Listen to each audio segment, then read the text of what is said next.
So we're going to work on a skill that we teach all of our students, as well as some of our adults that we're working with, as far as following directions, doing the things that you're supposed to be doing. We connect that with obedience, and it ties to the command come. So we're going to work on a few things here to get Ghost to recognize when to follow directions, how quickly should I do it. We're going to talk about a few of those things, okay? So there he's checking out the chickens over there. Ghosty.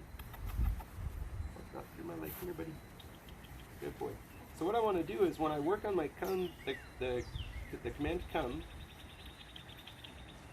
right? I want to get him to the point. Come here, bud. I might change for some more high-value treats. Leslie, can I switch out? And we won't use too many. He got sick on the treats last time, so we won't have as many. I have another that you did better with. You have some? Yeah, I okay. do. We'll switch those up. I'll just give Oh, there we go. There we go. Oh yes, he said those are better. All right, so we got a more high-value treat, right? He's super interested here. Good boy, sit. Good. Okay.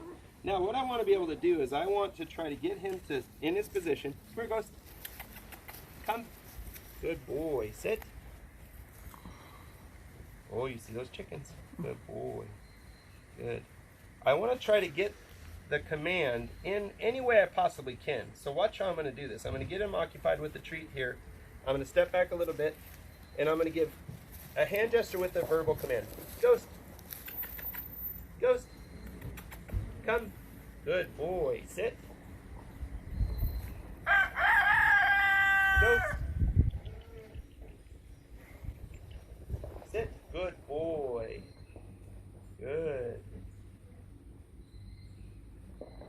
Good boy. That was great. Good job. Good. So I'm going to scoot back again. Keep my hand kind of out towards him. Ghost. Ghost. Come. Good boy. Sit.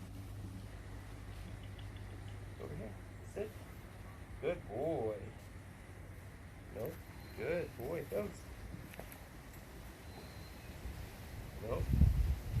Good. Good boy. Good. So even though he kind of is walking towards me, what am I doing the second he moves to me? You're moving your arms. I'm kind of like, yep, encouraging to do it, right? So last night I was cooking a meal with my daughter, okay? And she was super solid until she got to the knife, serrated knife, trying to cut up some green peppers. She was holding the knife at the very end of the handle, like to keep her fingers far away from the blade, right? But is that going to be the best way to cut? No. So we had to kind of go in. I did a little bit of hand over hand, and I kind of encouraged her to do with just my hands barely touching her, right? So kind of the same thing here. We want to kind of encourage him to do what we're asking, and if we have to use the treat to kind of manipulate and lure him a little bit, that's totally fine. Okay. And again, if you look at the distractions that are out there, we talked about that earlier in the video, right? If you're in a classroom, if you're at home with your kids, they've been gone for a few days, right? They're coming back. Do you have chores in your house? Yes. Okay. When they're expected to work, what are the distractions that they have in the house? The television, the games, probably reading, interacting with each other, us talking.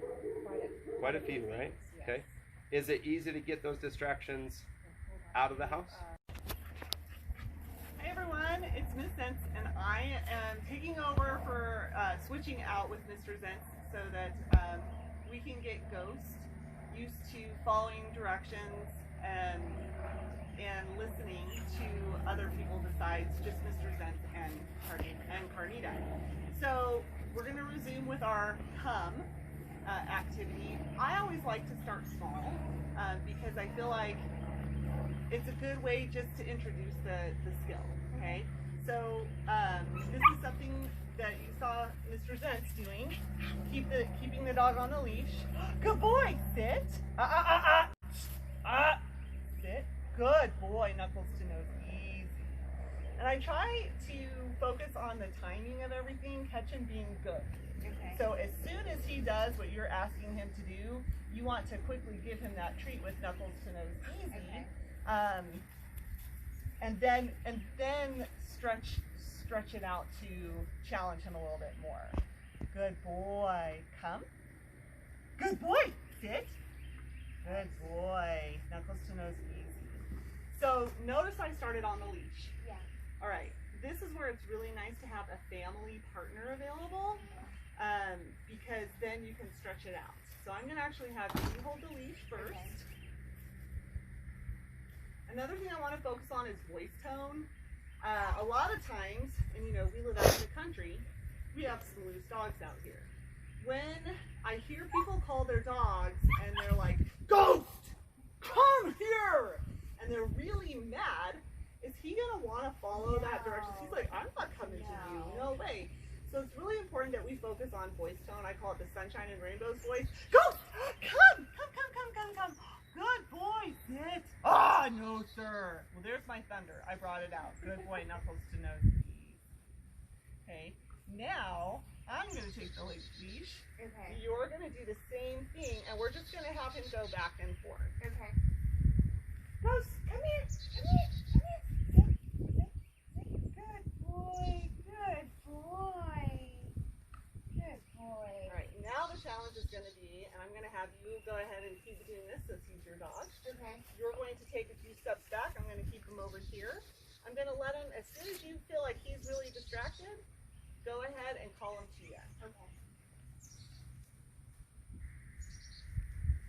Ghosty, come here. And go ahead and, as soon as, there you go. Come here. And then bring it to your hip. There you go, and then sit. Good boy. So doing this on a leash is always helpful. Why do you think? To make sure you can get to him. Yeah, exactly. Okay. He likes to chase the chickens. He likes to run off, right? And that's been a challenge for y'all. Yes. So start small and starting, we call it tethered. So be on the leash. And then what we can do is to make it bigger is we can add more leash or more rope. Okay. So this will be something where if you're doing this at home with your dog, you're going to want to have 1 leash, 2 leashes, 3 leashes, or some rope to extend your tether. Do you have a second leash? I do have. Okay. All right. All right. So we're going to go ahead and get started. And you know, just something I want to point out. You may have seen Ghost kind of pulling around and being silly. I'm not going to really get after him quite yet because he's got a lot of distractions and stuff going on too. And you know, we're all stuck at home. So if we're going to be picking and getting after every little thing, it's going to make our lives miserable. Right. So something that we want to do, Ghost, good boy. As soon as he's calm and doing the right thing, then I want to reward that. Andy came back. And one of my favorite trainers, says reward the slightest try. Okay. Clinton Anderson, any of you that like horses. So that will help. As soon as he's calm, good boy, Ghost. Good boy, you were nice and easy, sweet. Okay, so now we're gonna go ahead and lengthen our tether or our leash. So we're using 2 leashes here, but you can use rope, whatever you have at home. I'm gonna go ahead and back up. Okay. He's got a cool rooster to look at. He's got his family just came home. All kinds of things. So right now would be a good time to praise him and say, "Good boy." Oh, Good boy, Ghost. Good boy. it's all about the timing. All right. Come, Ghost, come. Good boy, sit. Good boy, knuckles smooth, easy. You're so good. And it's okay to give him a lot of physical praise too. That was that touch, the 3 T's. Oh, got a caterpillar on me. Okay. Oh, I think I've got caterpillars everywhere. We may have to pause it for a second. Okay. So Ghost is really distracted. He sees Enzo inside, his family's inside. I'm going to back up even further. Good boy. Come, Ghost, come. Good boy, good boy. Good boy. And it's okay. Ghosty. Come here, go. Good boy. Good boy. Sit. Good boy. All right, you ready to try it?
today, which is different from yesterday. Yeah.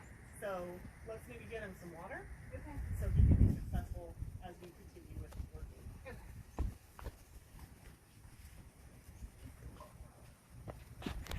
Not happy yet.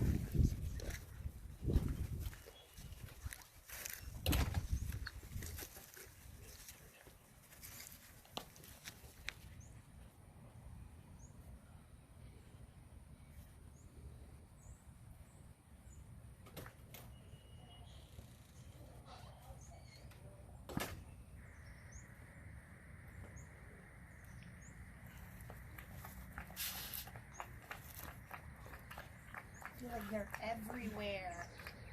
So Carnita, we could sit there and think that Ghost is not making good choices. We could think that he's just being a pill or a toot, right? When actually, what was the problem? He was thirsty. He was thirsty. So if you think about your own kids or your students, right?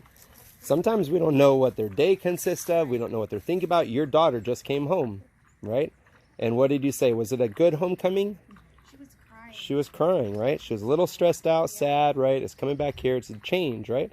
Sometimes we just don't know. And so it's kind of important to make sure that when you're working with your partner, you know, not to just think something, think it's going to be fine. It's going to be, they should do this for me. I'm being kind. I'm being quiet. I'm using a sunshine and rainbow voice, right? Sometimes it's just water. Maybe it's I'm tired. Maybe I'm just not feeling good, right? Sometimes we just don't know. So it's a good thing to kind of just keep that in mind as we're working with ghosts, as we're working with our own kids.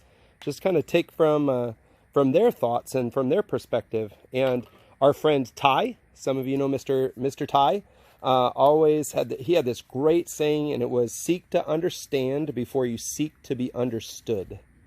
So look at somebody else from their perspective, try to get into their mind, into their shoes, and see what they're feeling or thinking before you make a judgment or try to get them to understand you, okay? All right, so we're back on it. We've got our water.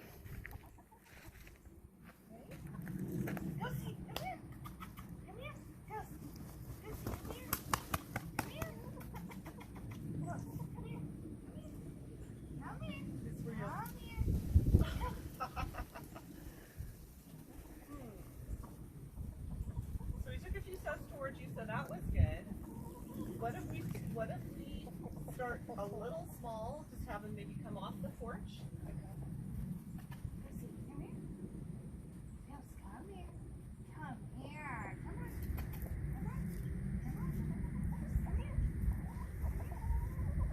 Maybe a little closer so he can smell that tree.